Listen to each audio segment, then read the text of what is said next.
Andre's record is a mediocre lift by a mediocre male power lifter because the Canadian Powerlifting Union is discriminating against female athletes. Well, competitive swimmer Riley Gaines has called out Canadian Prime Minister Justin Trudeau for his government's approach to trans athletes.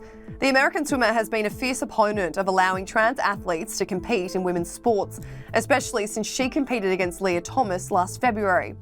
Leah Thomas became a household name as a trans swimmer who tied in 5th place against Riley Gaines in the 200-metre freestyle final at the NCAA Women's Championships. At the time, Riley Gaines even told the Daily Wire that she wasn't even given a 5th place trophy because there was only one, so Leah Thomas would receive that and Riley would get hers in the mail. But now Riley Gaines is calling out a different sport. This time, it's competitive powerlifting.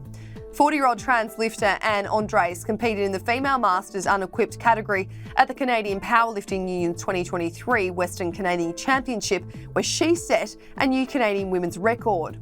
She also set an unofficial women's world record when she lifted 597 kilograms, which was 210 kilos more than the woman who placed second.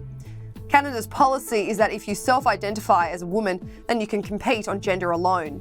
Riley Gaines tweeted in response to this, writing, "Justin Trudeau's radical disdain for women and reality in effect," using a clown emoji, "new national unofficial world record for trans-identifying male Anne Andres."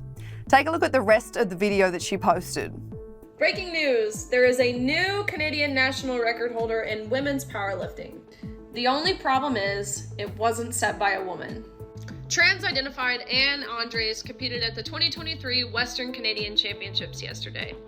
According to results, Andres' total powerlifting score was over 210 pounds more than the top-performing female in the same class.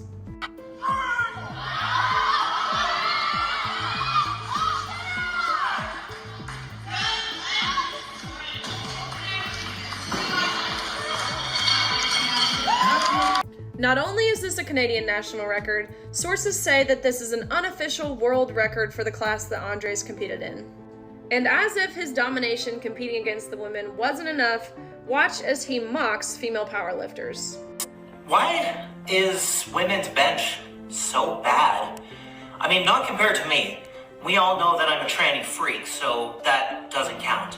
I know we're not talking about Mackenzie Lee. She's got little T-Rex arms and she's like 400 pounds of chest muscle, apparently. I mean, standard bench in powerlifting competition for women, I literally don't understand why it's so bad. Let's rephrase that. Women's bench might be bad to you because you are a male who's gone through male puberty with a male amount of testosterone.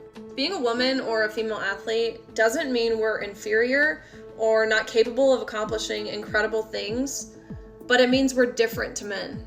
And that's exactly why the women's sporting category was ever even created.